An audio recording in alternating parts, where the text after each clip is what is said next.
Trading in the zone के 5वें अध्याय में आप सभी का स्वागत है। बोध का गतिमान। इस ऑडियो बुक का एक मुख्य उद्देश्य आपको बाजार सूचनाओं से जोखिम के कष्ट को कैसे अलग करें। बाजार कभी भी आनंदमयी या दुखदायी सूचनाएं उत्पन्न नहीं करता। बाजार के नज़रिए से सब बस सूचनाएं हैं। ऐसा लग सकता है जैसे इस क्षण आपको बाजार ऐसा महसूस करवा रहा हो, लेकिन ऐसा नहीं है।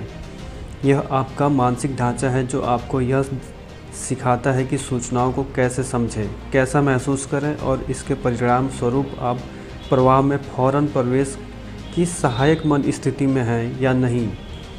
पेशेवरों के लिए बाजार का कोई बोध कष्टकारी नहीं होता, इसलिए उन्हें कोई जोखिम भी नहीं होता। यदि जोखिम नहीं है तो किसी से बचाव की भी आवश्यकता नहीं है, जिनके परिणाम स्वरूप उनके चेतन या अवचेतन के पास अपने रक्षा तंत्र को आरंभ करने का कोई कारण नहीं है। यही कारण है कि पेशेवर जिस तरह चीज़ों को देखते या करते वो शेष सबको रहस्यमय लगता है।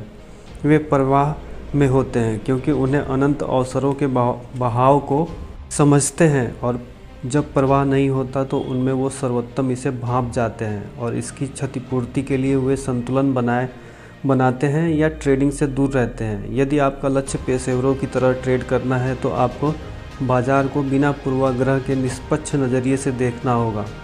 आपको बिना प्रतिरोध या हिचक के कदम उठाना होगा, लेकिन इसमें अति आत्मविश्वास या अति उत्साह के नकारात्मक प्रभावों को रोकने के लिए उचित मात्रा में सकारात्मक नियंत्रण भी होना चाहिए। संक्षेप में, आपका उद्देश्य ट्रेडर मानसिकता जैसी विशिष्ट मन स्थिति बनाना है।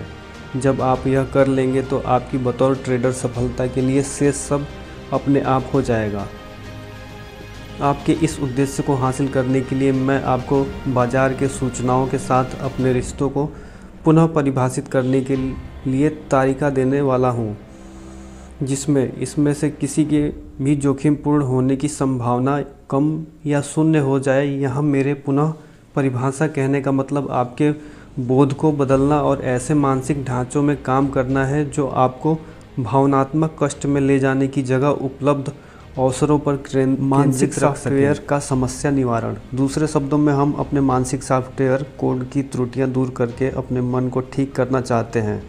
इसे सही ढंग से करने के लिए हमें मानसिक ऊर्जा की प्रकृति को समझना होगा। साथ ही इस ऊर्जा के उपयोग से बाजार सूचनाओं को लेकर निर्मित होने वाली अवांछित नकारात्मक भावनात्मक प्रतिक्रियाओं का नज़रिए को बदलना होगा।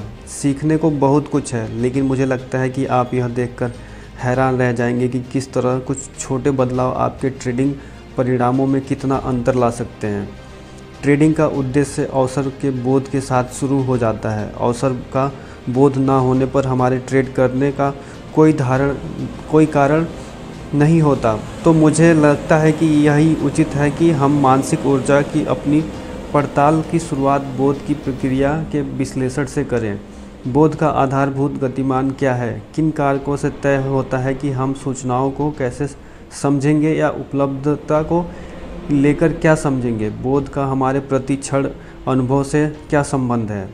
बोध के गतिमान को समझने और इन सवालों का जवाब देने का शायद सबसे आसान तरीका सभी मौजूद चीज़ों, और यहाँ मेरा मतलब हर एक चीज़ से है, पर विचार करना। वे सभी जो इस ग्रह के आसपास का शक्ति समूह है, वह शक्ति जो संपत्तियां, विशिष्टताओं और वे जैसे उन्हें वैसा विशेष बनाने के खास लक्षणों से संबंधित सूचनाएं उत्पन्न करती हैं। हमारे शरीर के बारे में जो कुछ भी है, सभी ग्रह और सभी जीव वर्ग तथा मौसमी परिस्थितियां, भूकंप और ज्वालामुखी फटने के रूप में सभी ग्रह घटनाएं, सभी सक्रिय व अक्रिय भौतिक पदार्थ तथा प्रकाश, ध्वनि तरंगें, माइक्रोवेव्स और रेडिएशन जैसे सभी अभौतिक घटनाएं प्रकृति के अस्तित्व संबंधी सूचनाएं उत्पन्न करती हैं। इन सूचनाओं से हमारी 5 में से किसी एक भौतिक इंद्रिय की शक्ति के रूप में काम करने की संभावना होती है। इससे पहले कि हम आगे बढ़ें, ध्यान दें कि यहाँ मैंने परिव्यापक तरीके से उत्पन्न क्रियापद का उपयोग किया है, जिसका अर्थ है कि असक्रिय वस्तुओं सहित हर चीज़ अभिव्यक्ति की सक्रिय स्थिति है। मैंने ऐसा क्यों किया? इसे दर्शाने के लिए पत्थर जैसी साधारण चीज़ को लेते हैं। यहाँ विशिष्ट अणु परमाणुओं से निर्मित अक्रिय वस्तु अपने को पत्थर के रूप में अभिव्यक्त करती है। मैंने यहाँ सक्रिय क्रियापद अभिव्यक्ति का उपयोग किया है, क्योंकि पत्थर को बनाने वाले अणु परमाणु निरंतर गति कर रहे हैं। तो भले ही पत्थर अमूर्त मायनों में अतिरिक्त सक्रिय नहीं दिख रही, फिर भी इसमें ऐसे विशिष्टताएं और गुण हैं जो हमारी इंद्रियों पर शक्ति की तरह काम करते हैं, जिस कारण हम इसकी अस्तित्व, प्रकृति को अनुभव और शेष सबसे विलग कर पाते हैं। उदाहरण के लिए पत्थर की संरचना है, और यदि हम इस पर पत्थर की सतह पर अपनी उंगलियां फिराएं तो यह संरचना हमारी इंद्रियों पर स्पर्श की शक्ति के रूप में काम करेंगी। पत्थर का अपना आकार और रंग भी है, जो हमारी दृष्टि पर शक्ति के रूप में काम करता है। पत्थर जहाँ है उतनी जगह और पर वो कोई नहीं है, इससे हम वहाँ खाली स्थान या किसी अन्य वस्तु की जगह उसे देख रहे हैं। पत्थर की अपनी गंध हो सकती है, जो हमारी सूंघने की इंद्री पर शक्ति का काम करेगी। इसका कोई स्वाद भी हो सकता है, हालांकि मैंने इसे जानने के लिए किसी पत्थर को चाटा नहीं है। जब हमारा अपने परिवेश में अपनी विशेषताएं और गुणों का अभिव्यक्त करने वाली किसी चीज़ से सामना होता है, तब ऊर्जा परिवर्तित होता है। हमारी इंद्रियां इस अपने को अभिव्यक्त करती हैं। बाहरी ऊर्जा के प्रारूप को विद्युतीय प्रभाव के रूपांतरित कर देता है, और तब हमारे आंतरिक मानसिक परिवेश में संग्रहित हो जाती हैं। सटीकता से कहें तो हम अपनी इंद्रियों के माध्यम से जो कुछ भी देखते हैं, सुनते हैं, स्वाद लेते हैं, सूंघते हैं या स्पर्श करते हैं, वो ऊर्जा के विद्युतीय प्रभाव में रूपांतरित होकर हमारे मानसिक परिवेश में स्मृति या विशिष्ट प्रकृति की वस्तु की तौर पर संग्रहित हो जाता है। मुझे लगता है कि ज़्यादातर लोगों के लिए स्वतः प्रमाणित है कि, लेकिन इनमें से कुछ ऐसे गहरे निहितार्थ भी हैं जो स्वतः प्रमाणित नहीं हैं और आमतौर पर उन्हें पूरी तरह से सहज स्वीकार कर लेते हैं। सबसे पहले हमारे व बाहरी परिवेश में मौजूद हर चीज़ के बीच कार्य कारण रिश्ता होता है, जिसके परिणाम स्वरूप हमारा बाहरी शक्तियों का सामना होने पर निर्मित होता है, जिसे मैंने अपने मन के भीतर की ऊर्जा संरचना कहूँगा। हम अपने जीवन में जो भी स्मृतियाँ, विभेद और अनंत धारणाएं हासिल करते हैं, वे हमारे मानसिक परिवेश में संरचित ऊर्जा के रूप में बनती हैं। संरचित ऊर्जा एक अमूर्त अवधारणा है। जो आप पूछ रहे होंगे, ऊर्जा आकार या रूप कैसे ले सकती है? इससे पहले कि मैं इसका जवाब दूं, एक और बुनियादी सवाल का जवाब देना ज़रूरी होगा। सबसे पहले तो हमें यह कैसे पता कि स्मृतियाँ, विभेद और धारणाएं ऊर्जा के रूप में संग्रहित रहती हैं? मुझे नहीं पता कि यह विज्ञान प्रमाणित या वैज्ञानिक समुदाय द्वारा पूर्ण स्वीकार है या नहीं, लेकिन आप खुद से पूछें कि यह मानसिक घटक और किसी रूप में संग्रहित हो सकते हैं। यहाँ एक चीज़ हमें पक्के तौर पर पता है कि जो भी चीज़ अणु व परमाणु से निर्मित है वह स्थान लेगी, और इसलिए उसे देखा जा सकता है। यदि स्मृतियाँ, विभेद और धारणा भौतिक प्रारूप में होती तो हमें इन्हें देख सकते थे। मेरे जानकारी में इन्हें कभी नहीं देखा गया। वैज्ञानिकों ने मस्तिष्क, जीवित व मृत दोनों ही के तंतुओं को विच्छेदन करके इसका एकल अणु के स्तर पर परीक्षण किया है और मानसिक के विभिन्न हिस्सों को उनकी गतिविधियों के अनुसार बांटा है, लेकिन अभी तक किसी को स्मृति, विभेद या धारणा को उनके स्वाभाविक रूप में नहीं दिखा गया। यहाँ इनके स्वाभाविक रूप से मेरा मतलब है कि वैज्ञानिक कुछ खास स्मृतियों को संग्रहित करने वाले ब्रेन सेल्स को तो देख सकते हैं, लेकिन उन्होंने उन स्मृतियों को प्रत्यक्ष नहीं देखा है। उन्हें बस यह अनुभव हुआ है कि यदि जिसकी वह स्मृतियां हैं वह व्यक्ति जीवित है तो वह उन्हें किसी न किसी तरह अभिव्यक्ति कर सकता है। यदि स्मृतियां, विभेद और धारणाएं भौतिक रूप में नहीं हैं तो वस्तुतः उनके ऊर्जा रूप में होने के अलावा मौजूदगी का और कोई वैकल्पिक तरीका नहीं है। यदि यह सही है तो क्या यह ऊर्जा की खास आकार ले सकती है? क्या इसे इस तरह बनाया जा सकता है कि ऐसे बाहरी ताकतों के रूप में प्रतिबिंब हो जो इनकी मौजूदगी का कारण थी? निश्चित ही हाँ। क्या हमारे परिवेश में ऐसा कुछ है जो ऊर्जा का आकार या विशिष्ट संरचना के अनुरूप हो? हाँ, चलिए मैं आपको कुछ उदाहरण देता हूँ।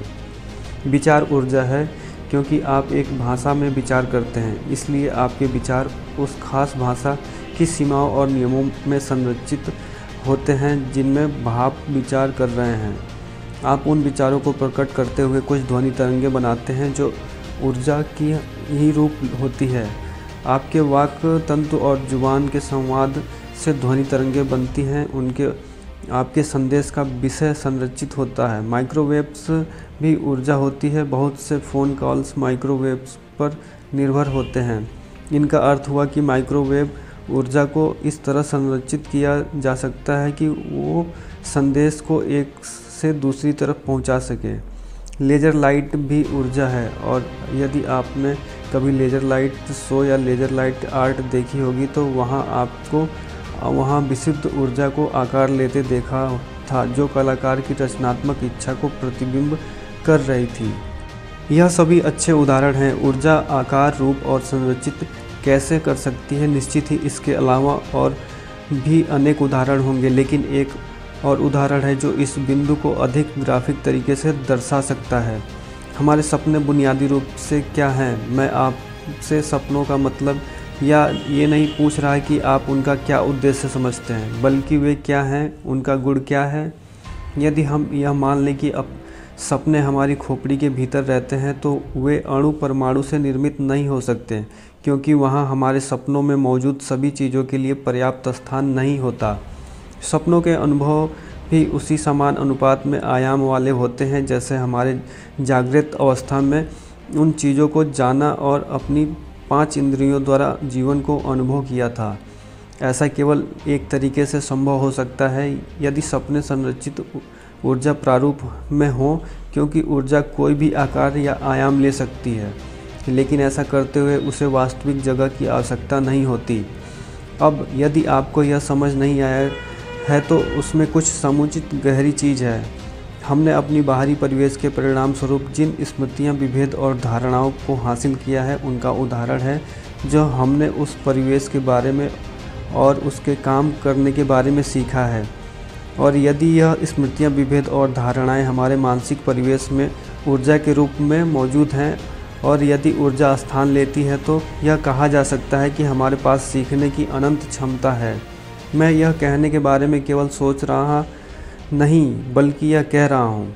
मानव चेतना के विकास और हमने जो भी कुछ सामूहिक रूप से सीखा है, उसके साथ ही एक आम व्यक्ति को आज से 100 वर्ष पूर्व प्रभावी रूप से काम करने के लिए जो भी कुछ जानना था, उस पर तुलनात्मक रूप से विचार करें।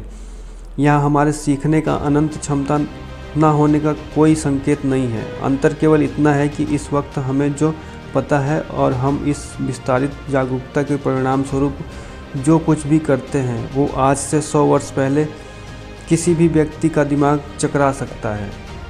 बोध और सीखना। इसलिए हमें सावधान रहना चाहिए कि हम अपने सीखने की क्षमता की भंडारणा क्षमता के बराबरी ना करें। सीखना व सीखने को उपलब्ध चीज़ों के प्रति जागरूक होना भंडारण क्षमता का कार्य नहीं है। यदि ऐसा होता तो हमें सब कुछ सीख लेने से कौन रोक रहा है? और यदि हमें सब पता होगा तो हमें हमारे सामने मौजूद हर चीज़ की हर संभव विशेषता, गुण या विशिष्टता को हासिल करने से कौन रोक रहा है? हमें अब कौन सी रुकावट है? यह सवाल उसकी बुनियाद है कि आपको स्मृतियाँ, विभेद और धारणा जैसे मानसिक घटकों के ऊर्जा के रूप में मौजूद होने को समझना क्यों ज़रूरी है। जिस चीज़ में ऊर्जा है उसमें अपने प्रारूप को अभिव्यक्त करने वाली ताकत का काम करने की संभावना होती है, और हमारी स्मृतियों, विभेद और धारणा के साथ भी बिल्कुल ऐसा ही है। वे हमारी इंद्रियों पर भी भीतर से ताकत के रूप में काम करती हैं, अपने प्रारूप और विषम को अभिव्यक्त करती हैं, और इस प्रक्रिया में उनका हमें प्राप्त प्रत्येक सूचनाओं को सीमित करने, हमारी परिवेश के बोध से उपलब्ध बहुत सारी सूचनाएं बनाने और इन सूचनाओं की अनगिनत संभावनाओं को लगभग गायब करने पर बड़ा प्रभाव रहता है। मैं यह इसलिए कह रहा हूँ क्योंकि हमारा परिवेश हर वक्त अपने गुणों, विशेषताओं और विशिष्टताओं से संबंधित बड़े पैमाने पर सूचनाएं उत्पन्न करता रहता है। इनमें से कुछ सूचनाएं हमारी इंद्रियों की मनोवैज्ञानिक रेंज के पार होती हैं। उदाहरण के लिए हमारी आंखें प्रकाश की हर वेवलेंथ को नहीं देख सकती, ना ही हमारे कान परिवेश उत्पादित ध्वनि की हर फ्रीक्वेंसी को सुन सकते हैं। तो निश्चित ही ऐसी श्रेणी की सूचनाएं भी हैं जो हमारी इंद्रियों की मनोवैज्ञानिक क्षमताओं के पार हैं। तो परिवेश की कुछ अपने से संबंधित से सूचनाओं के बारे में क्या कहेंगे? क्या हम अपनी इंद्रियों द्वारा हर संभव विभेद, विशिष्टता और विशेषता को देख, सुन, चख, सूंघ या स्पर्श कर सकते हैं, जिन्हें वह सभी चीज़ें अभिव्यक्त कर रही हैं, जो हमारी इंद्रियों की मनोवैज्ञानिक रेंज के भीतर है? बिल्कुल नहीं। हमारे भीतर मौजूद ऊर्जा स्पष्ट रूप से सीमित, और वो बाहरी परिवेश जिसके माध्यम से काम करता है, उसी इंद्रिय तंत्र का इस्तेमाल करके इनमें से ज़्यादातर सूचनाओं के प्रति हमारी जागरूकता को अवरुद्ध कर देती है। अब यदि आप क्षण भर ठहर इस पर विचार करें तो मैंने अभी जो भी कुछ कहा उसमें के बहुत कुछ स्वप्रमाणित हो जाएगा कि उदाहरण के लिए बाहरी वातावरण अपने आप को कई तरीक़ों से अभिव्यक्त करता है, जिन्हें हम केवल इसलिए नहीं जान पाते क्योंकि हमने अभी यह सीखा नहीं है। यह स्पष्ट करना आसान है। अतीत में उस पल के बारे में जो सोचें जब आपके प्राइस चार्ट को पहली बार देखा था। आपको इसमें क्या दिखा? आपको इससे क्या हासिल हुआ? मुझे यकीन है कि बाकी सबकी तरह पूर्व में कोई जानकारी ना होने के कारण आपको इसमें निरर्थक से लाइनें भर दिखी होंगी, लेकिन जब आप श्रेष्ठ ट्रेडर्स जैसे हैं तो आपको प्राइस चार्ट में विशिष्टताएं और व्यवहार पैटर्न दिखते होंगे, जो उन खास ट्रेडर्स में शामिल सभी ट्रेडर्स की सामूहिक कार्रवाई का प्रतिनिधित्व करते हैं। शुरुआत में चार्ट एक जैसी सूचनाएं दर्शाता है। यह एक जैसी सूचनाएं आमतौर पर भ्रम की स्थिति उत्पन्न कर देती है, और संभवतः यही आपका चार्ट देखने का पहला अनुभव होता है। हालांकि धीरे धीरे आप उन सूचनाओं में कुछ ट्रेडर्स व trend lines, consolidation, support, resistance अथवा वॉल्यूम के बीच का अहम रिश्ता और ओपन इंटरेस्ट व प्राइस एक्शन जैसे कुछ विभेद करना सीख लेते हैं। अब मैं चाहता हूं कि आप अपनी कल्पना शक्ति का इस्तेमाल करके मान लें कि मैंने आपके सामने वही चार्ट रखा है जिसे आपने पहली बार देखा है। क्या आपको उस वक्त जो देखा था और आज जो देख रहे हैं उनमें कुछ अंतर होगा? बिल्कुल होगा। अब यह कुछ निरर्थक लाइनें नहीं, आपको इन लाइनों में वो सब दिखेगा जो आपने तब से लेकर अब तक के बीच इन लाइनों के बारे में सीखा है। दूसरे शब्दों में, इसमें आपको अपने सीखने के सभी विभेद दिखाई देंगे, साथ ही इन विभेदों के दर्शाई संभावनाएं भी दिखेंगी। फिर भी आपने चार्ट में आज जो दिखा वो तब भी मौजूद था। इसके अलावा उसे हासिल भी किया जा सकता था। यह फ़र्क क्यों आया? आपके भीतर अब को संरचित ऊर्जा, आपने जो ज्ञान हासिल किया वो आपकी आँखों में ताकत के रूप में काम कर रही है। इसी से आपने अपने सीखे विभिन्न विभेदों को पहचाना है। चूँकि यह ऊर्जा आपके पहली बार चार्ट देखने के वक्त नहीं थी, तो आज आप जिन सभी संभावनाओं को देख रहे हैं उस वक्त आपकी आंखों से ओझल रहीं। इसके अतिरिक्त जब तक आप चार्ट में मौजूद वेरिएबल्स के बीच के हर संभावित रिश्ते के आधार पर हर संभावित विभेद करना नहीं कर लेते, तब तक आपने जो नहीं सीखा वो आँख से ओझल ही रहेगा। हम में से ज़्यादातर लोगों को पता ही नहीं होगा कि हमारे आसपास उपलब्ध सूचनाओं में कितने सारे अप्रकट अवसर अंतर्निहित हैं। सामान्यतः आपने इन अवसरों के बारे में कभी नहीं सीखा, जिसके परिणाम स्वरूप वे आँख से ओझल ही रहते हैं। निश्चित ही यहाँ समस्या यह है कि जब तक हम पूरी तरह नई या विशिष्ट स्थिति में ना हों या हम सचमुच खुलेपन के रवैये से काम ना कर रहे हों, तब तक हमें ऐसा कुछ नहीं मिलता जिसके बारे में हमने अभी तक सीखा ना हो। किसी चीज़ के बारे में सीखने के लिए हमें उसे किसी न किसी तरह अनुभव करना होगा। तो हम यहाँ ऐसे बंद लूप में होते हैं जो हमें कुछ भी सीखने से रोकता है। हम सब में अवधारणात्मक बंद लूप होते हैं, क्योंकि यह मानसिक ऊर्जा का खुद को हमारी इंद्रियों को अभिव्यक्त करने का स्वाभाविक तरीका होता है। सब लोगों ने यह कथन सुना होगा, लोगों को वही दिखता है जो वो देखना चाहते हैं। मैं इसे थोड़ा अलग ढंग से कहता हूँ, लोग को वही दिखता है जो वो देखना उन्होंने सीखा है, और विशेष से सब तक अदृष्ट रहता है जब तक वो उस ऊर्जा का प्रतिकार करना नहीं सीख लेते, जो उनको अज्ञानता और खोज के लिए प्रतिनिधि जागरूकता अवरुद्ध कर पाता है।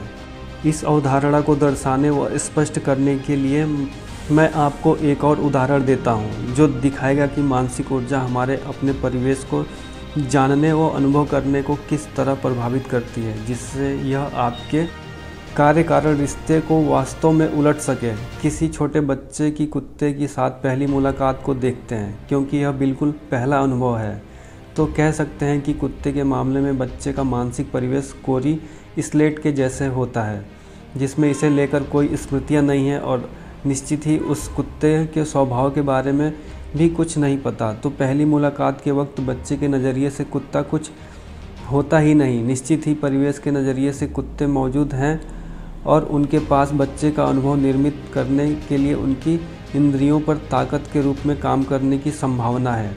दूसरे शब्दों में कुत्ते के अपना स्वभाव व्यक्त करने से पर बच्चे के मानसिक परिवेश में प्रभाव उत्पन्न होगा। कुत्ते किस तरह का प्रभाव उत्पन्न कर सकते हैं?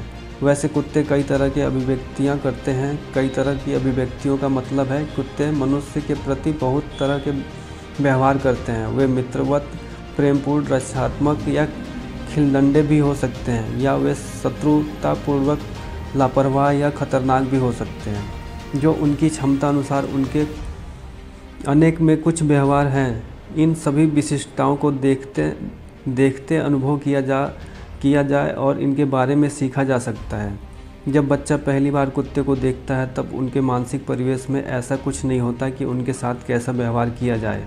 अपरिचित, ज्ञात और अग्रहित परिवेश सूचनाओं से जिज्ञासा का भाव उत्पन्न होगा, जहां हम अपने अनुभव के बारे में और अधिक जानना चाहेंगे, या इससे ऐसी भ्रम की स्थिति उत्पन्न होगी जो हमारे सूचनाओं को समझने योग्य या सार्थक व्यवस्थित ढांचा या संदर्भ न बनाने पर सहज ही भय में परिवर्तित हो जाएगी।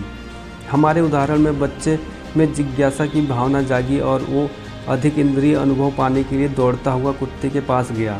ध्यान दीजिए, बच्चा अपने लिए अज्ञात स्थिति को जानने के लिए लगभग विवश है। हालांकि इस उदाहरण में मौजूद परिवेश शक्तियाँ बच्चे की कार्रवाई के पक्ष में नहीं हैं। कुत्ते व बच्चे की इस दिलचस्पी के बुरे परिणाम भी हो सकते हैं। ऐसा हुआ तो जैसे ही बच्चा कुत्ते के नज़दीक जाएगा, कुत्ता उसे काट लेगा। यह हमला इतना भयानक होगा कि कुत्ते को बच्चे से खींचकर अलग करना होगा। आमतौर पर ऐसी दुर्भाग्यशाली स्थितियां नहीं होती, लेकिन ऐसा होना असंभव भी नहीं है। मैंने इसे 2 कारण से चुना है। पहला, ज़्यादातर लोग अपने खुद के अनुभव या अपनी जान पहचान के किसी व्यक्ति के अनुभव द्वारा अपने को इससे जोड़ सकेंगे। दूसरा, इस अनुभव को ऊर्जा के नज़रिए से आधारभूत गतिविज्ञान का विश्लेषण करके यह सीख सकेंगे कि हमारा दिमाग किस तरह सोचता है, सूचना संबंधी करता है, यह संबंधित सूचना हमारे अनुभवों को कैसे प्रभावित करती है, हमारी नई संभावनाओं को तलाशने की क्षमता क्या है। मुझे पता है कि इस एक उदाहरण में कितना सारा अंतर्बोध दिखाई देते हैं, लेकिन इस गतिविज्ञान पर लागू होने वाले सिद्धांत में ही सारी सीख है। हमारे उदाहरण के छोटे बच्चे के पास इस शारीरिक और भावनात्मक कटु अनुभव के बाद अब कुत्ते ने अपने को अभिव्यक्त करने के तरीकों को लेकर एक स्मृति और एक विभेद है। यदि बच्चे की इस अनुभव को याद रखने की क्षमता सामान्य है तो वह इस घटना से इंद्रियों पर पड़े प्रभाव के सभी अनुभव को संयोजन रखेगा। उदाहरण के लिए हमले की छवियां उसके देखने के रूप में बनी रहेंगी, साथ ही साथ मानसिक ध्वनियां उसने जो सुना है उसका प्रतिनिधित्व करेंगी आदि। अन्य 3 इंद्रियों या प्रतिनिधित्व करने वाली स्मृतियां भी इसी तरह से काम करेंगी। हालांकि उनकी स्मृतियां में इंद्रिय डाटा से ज़्यादा इस इंद्रिय डाटा का प्रतिनिधित्व करने वाला ऊर्जा प्रकार महत्वपूर्ण है। हमारे भीतर मूलतः 2 तरह की मानसिक ऊर्जा होती है। सकारात्मक अवशेषित ऊर्जा, जिसे हम प्रेम, विश्वास, सुख, आनंद, संतोष, कौतूहल या उत्साह कहते हैं, जो हमारी खुशनुमा अनुभूतियों में से कुछ नाम हैं, तथा नकारात्मक आवेशित ऊर्जा हमारे भय, आतंक, असंतोष, धोखा, पछतावा, रोष, भ्रम, घबराहट, तनाव और निराशा, जो उन सभी की घोतक हैं जिन्हें हम आमतौर पर भावनात्मक कष्ट मानते हैं। बच्चे का कुत्ते के साथ का पहला अनुभव क्योंकि अत्यधिक कष्टकारी रहा है, तो हम मान सकते हैं कि इसने चाहे जिन भी इंद्रियों को प्रभावित किया हो, इन अनुभवों की सभी स्मृतियां कष्टकारी, दुखद और नकारात्मक ऊर्जाएं होंगी। अब उसका जवाब भी दूसरी बार किसी कुत्ते के साथ सामना होगा, तब इन नकारात्मक आवेशित मानसिक ऊर्जा का हमारे बोध और व्यवहार पर कैसा प्रभाव होगा। इसका जवाब इतना स्पष्ट है कि इस बारे में पूछा भी तो मजाक करने जैसा लगेगा, क्योंकि इसके बुनियादी निहितार्थ एक जैसे नहीं होंगे। इसलिए मुझे यह सवाल पूछना होगा। स्पष्ट है, जब कभी कि उसके सामने कोई दूसरा कुत्ता आएगा, उसे भय का अनुभव होगा। ध्यान दें, मैंने यहाँ दूसरा शब्द का इस्तेमाल किया है, अर्थात जिसका भी जिस अगले कुत्ते से सामना होगा। मैं यहाँ यह बताना चाहता हूँ कि कोई भी कुत्ता उस बच्चे के भय का अनुभव करवा सकता है, ना कि सिर्फ वो जिसने उस पर समुचित हमला किया था। इससे कोई फ़र्क नहीं पड़ता अगली बार उसका जिस कुत्ते से सामना होगा वो दुनिया का सबसे मित्रवत कुत्ता ही क्यों ना हो। वह जिसका स्वभाव केवल खिलनड़ और प्रेमपूर्वक हो, बच्चा फिर भी उससे भयभीत होगा, और इससे बढ़कर उसका यह भय शीघ्र ही उत्पन्न आतंक में बदल जाएगा, खासकर तब यदि वह दूसरा कुत्ता जो बच्चे को देखकर उसके साथ खेलने आएगा उसकी तरफ बढ़ने लगे। हम सब ने एक या अधिक बार ऐसी स्थिति का सामना किया होगा जिसमें कोई भयभीत हुआ होगा, जबकि हमारे नज़रिए से उनमें लेस मात्र भी भय खतरा नहीं होता। भले ही हम ऐसा कहें नहीं, लेकिन सोचेंगे ज़रूर कि वो अत्यंत अतार्किक है। यदि हमने इसमें भयभीत होने की बात बताने का प्रयास किया तो हमें ज्ञात होगा कि हमारे शब्दों का उस पर बहुत कम या कोई प्रभाव नहीं पड़ा। हम अपने उदाहरण वाले बच्चे के बारे में भी ठीक यही सोच सकते हैं कि वो अतार्किक है, क्योंकि हमारा नज़रिया साफ है कि उसके दिमाग में मौजूद संभावनाओं के अलावा और चीज़ें भी हो सकती हैं। लेकिन क्या उसका यह भय आपके एक ट्रेड में मात खाने के बाद अगला ट्रेड करने से भय से अधिक तार्किक है? एक शीर्ष ट्रेडर ने इसी तर्क का उपयोग करते हुए कहा था कि आपका भय अतार्किक है क्योंकि इस क्षण के अवसर का आपकी पिछले सौदे से कोई लेना देना नहीं है। हर ट्रेड बस संभावित परिणाम की बढ़त है और सांख्यिकी आधार पर आपके शेष सभी सौदों से अलग है। यदि आपकी सोच इसके विपरीत है तो मैं आपका भयभीत होना समझ सकता हूँ, लेकिन मैं आपको विश्वास दिलाता हूँ कि आपके भय पूरी तरह निराधार है। बोध और जोखिम। जैसा कि आप देख सकते हैं, एक व्यक्ति के जोखिम बोध को दूसरा व्यक्ति सहज ही अतार्किक मान सकता है। जोखिम सापेक्ष होता है, लेकिन जिस व्यक्ति को इस क्षण का उसका बोध है उसे यह सुनिश्चित और सवालों से परे प्रतीत होगा। जब बच्चे का पहली बार कुत्ते से सामना हुआ तो वह उत्साह और जिज्ञासा से भरा था। हमारा दिमाग जिस तरह सूचनाओं पर विचार और उन्हें संसाधित करता है, उनसे जब भी अगली बार कुत्ते से सामना होगा वे बच्चे को भयग्रस्त कर देंगे, फिर ऐसा चाहे कुछ माह बाद हो या कई वर्ष बाद।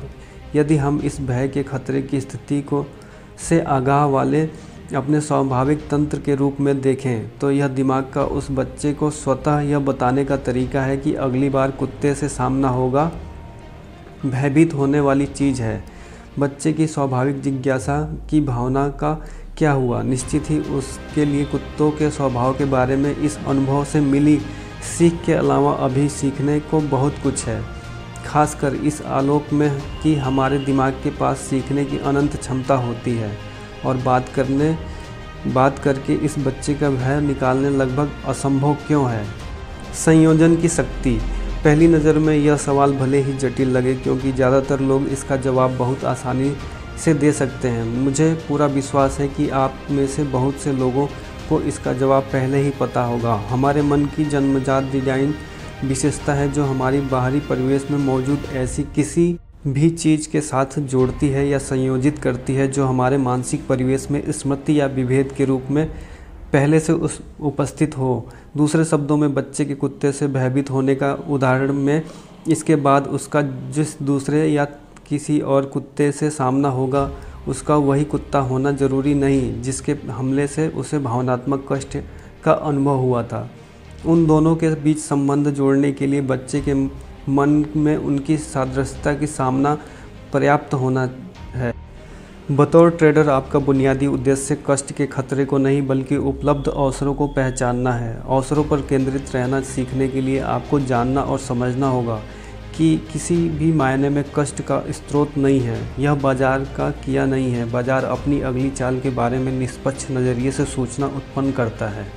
इसके साथ ही यह आपको देखने वालों को अनंत अवसरों का प्रभाव प्रदान करता है जिससे आप अपने लिए कुछ कर सकें। यदि आपने ऐसा कुछ नहीं समझा जिससे आपको भय का एहसास हो, तो अपने आप से यह सवाल पूछें, क्या इस सूचना में कोई अंतर्निहित जोखिम है या बस उसी प्रभाव को अनुभव कर रहे हैं जिसे आपकी मन स्थिति पुनः आपको लौटा रही है, जैसा ऊपर दर्शाया गया था। मुझे पता है कि इस अवधारणा को समझना मुश्किल है, तो मैं अपनी बात स्पष्ट करने के लिए एक और उदाहरण देता हूँ। एक परिदृश्य पर विचार करते हैं जहाँ आपके पिछले 2 या 3 सौदे विफल रहे। आप बाजार को देख सकते हैं और जिन वेरिएबल्स से आपको अवसर की मौजूदगी के संकेत मिलते हैं वे अनुपस्थित हैं। आप फ़ौरन ट्रेड करने की जगह झिझकते हैं। यह ट्रेड जोखिमपूर्ण, बहुत ज़्यादा जोखिमपूर्ण लग रहा है। यहीं से आप सवाल उठाने लगते हैं, यह वास्तव में संकेत है या नहीं, जिसके परिणाम स्वरूप आप इसके समर्थन में सूचनाएं जुटाने में जुट जाते हैं। यह ट्रेड संभवतः क्यों विफल हो सकता है? यह ऐसी सूचनाएं हैं जिन पर आप आमतौर पर ध्यान नहीं देते या अनदेखा कर देते हैं, और निश्चित ही यह सूचनाएं आपकी ट्रेडिंग पद्धति का हिस्सा नहीं है। इसी बीच बाजार में हलचल होती है। दुर्भाग्य से यह आपके मूल प्रवेश बिंदु से उलट जाने लगता है, वह बिंदु जहां से आप यदि झिझकते नहीं तो प्रवेश करते। अब आप दुविधा में हैं, क्योंकि आप अभी भी प्रवेश के इच्छुक थे। सफल सौदे से चूकने का विचार कष्टकारी होता है। इसके साथ ही बाजार के आपके प्रवेश बिंदु से आगे बढ़ने के साथ ही भागीदारी जोखिम का डॉलर मूल्य भी बढ़ता है। आपके मन के भीतर जारी कशमकश और गहरा जाती है। आप चूकना नहीं चाहते, लेकिन आप इसका शिकार भी नहीं बनना चाहते। अंततः आप कुछ नहीं करते क्योंकि आप उलझन में रहे। आप अपनी आत्मकृत को यह कहकर नियोजित कर ठहराते हैं, इस वक्त बाजार का पीछा करना बेहद जोखिम भरा था, जबकि बाजार का सफल ट्रेड बनने की दिशा में बढ़ता हर कदम आपको व्यवस्थित कर रहा था। यदि आपको परिस्थिति जानी पहचानी लगी तो मैं आपसे पूछूंगा कि जब आप झिझकते थे तब आपको यह बाजार ने उपलब्ध करवाया था या यह आपका दिमाग प्रतिध्वनित कर रहा था? बाजार आपको संकेत देता है, लेकिन आपने इस संकेत को वास्तवनिष्ठ या सकारात्मक नज़रिए से हासिल नहीं किया। आपको यह अवसर सफल या धन कमाने का सकारात्मक महसूस होने वाला अनुभव नहीं लगा, लेकिन बाजार आपको वास्तव में क्या देना चाहता था, इस पर पल भर विचार करें। यदि मैं परिस्थिति को बदलकर आपके पिछले 2 या 3 सौदे विफल की जगह सफल बना दूं, तो क्या आपको अलग तरह के संकेत मिलते? क्या तब मैं आपको इन स्थितियों में पहले से अधिक सफलता या अवसर दिखाई देते? यदि आप पिछले 3 बार लगातार सफल रहे होते तो क्या ट्रेड करने में झिझकते? शायद नहीं। बल्कि यदि आप भी अधिकांश ट्रेडर्स के जैसे हैं तो आप स्वतः संभवतः इन्हें बढ़ाने और सामान्य आकार से ज़्यादा बड़ी पोजीशन लेना पर गंभीरता से विचार करते। बाजार हर स्थिति में कुछ संकेत उत्पन्न करता है, लेकिन पहले परिदृश्य में आपकी मन स्थिति नकारात्मक और भय आधारित थी। इस कारण आप विफलता की संभावना पर केंद्रित रहे, जो आपके झिझकने का कारण बना। दूसरे परिदृश्य में आपने जोखिम पर कोई विचार नहीं किया, तो इससे आपके लिए विशेषता नहीं बल्कि आसानी हो गई कि वित्तीय रूप से अधिक खरीद कर सकते हैं। यदि यह आप स्वीकार कर लेंगे कि बाजार की सकारात्मक या नकारात्मक आवेशित सूचनाएं उसकी अपनी अभिव्यक्ति की अंतर्निहित विशेषता है, तो आप तब सूचनाओं के सकारात्मक या नकारात्मक आवेशित होने के कारण केवल आपका मन है और वहीं सूचनाओं को संभावित कर रहे हैं। दूसरे शब्दों में, बाजार आपकी विफलता या कष्ट या सफलता और सुख का कारण नहीं है। सूचनाओं को सकारात्मक या नकारात्मक गुण बनाने वाली वही अवचेतन मानसिक प्रक्रिया है जिससे बच्चे को दूसरे कुत्तों भी उतना ही भयभीत करने वाला और ख़तरनाक लगा, जबकि वह खिंडड़ा और मित्रवत था। हमारा मन निरंतर हमारे बाहर की चीज़ों, सूचनाओं को हमारे मन में मौजूद चीज़ों, हमारा ज्ञान के साथ जोड़ता रहता है, जिससे ऐसा लगने लगता है कि जो परिस्थितियाँ इन बाहरी परिवेश और स्मृतियों, विभेद या धारणाओं से संबंधित हैं, वे भी इन्हीं की तरह हैं, जिसके परिणाम स्वरूप पहले परिदृश्य में यदि आपको पहले 2 या 3 सौदों में नुकसान हुआ है, तब बाजार आपको अवसर मौजूद होने का जो संकेत देगा उसमें जोखिम अधिक नज़र महसूस होगा। आपका मन स्वतः और अवचेतन रूप से सभी के क्षण को आपके सबसे निकट ट्रेडिंग अनुभव के साथ जोड़ देगा। यह संबंध आपको विफलता के कष्ट में ले जाएगा और मन की ऐसी भयग्रस्त स्थिति बना देगा और आपको इस क्षण प्राप्त सूचना को नकारात्मक नज़रिए की बना देगा। तब ऐसा लगेगा जैसे बाजार जोखिमपूर्ण सूचनाएं प्रदान कर रहा है, तो निश्चित ही आपकी झिझक न्योचित है। दूसरे परिदृश्य में वही प्रक्रिया आपको अत्यधिक सकारात्मक नज़रिए प्रदान करेगी, क्योंकि आप लगातार 3 बार सफल रहे। वर्तमान क्षण और बीते 3 सफल सौदों का उल्लास मन को अत्यधिक सकारात्मक और उत्साह से भरा बनाएगा। इससे ऐसा लगेगा कि बाजार आपको जोखिम विहीन अवसर प्रदान कर रहा है। निश्चित ही यह आपकी अधिक खरीदारी के नियोजित सिद्ध करेगा। मैंने अध्याय 1 में कहा था कि ट्रेडर्स को नुकसान पहुंचाने वाले और उससे गलतियां करवाने वाले बहुत से मानसिक पैटर्न इतने स्वप्रमाणित और गहरी जड़ें जमाए होते हैं कि हमें मान भी नहीं होता कि हम अपनी सोच के कारण सतत सफल नहीं हो पा रहे हैं। इसे समझना और इसे लेकर सतर्क जागरूक रहना और तत्पश्चात मन की संयोजन की स्वाभाविक प्रवृत्ति को चकमा देना सीखना की सततता पाने में बड़ी भूमिका है। मन स्थिति को विकसित करना और बनाए रखना, जिससे बाजार के अवसर प्रवाहों को बिना किसी कष्ट के खतरे या अति आत्मविश्वास से उत्पन्न समस्याओं के पहचानने के लिए अपनी संयोजन प्रतिक्रिया की सावधानी से नियंत्रित करना जरूरी है। आपको यह ऑडियो बुक कैसा लगे हमें कमेंट कर सकते हैं या हमें सपोर्ट कर सकते हैं।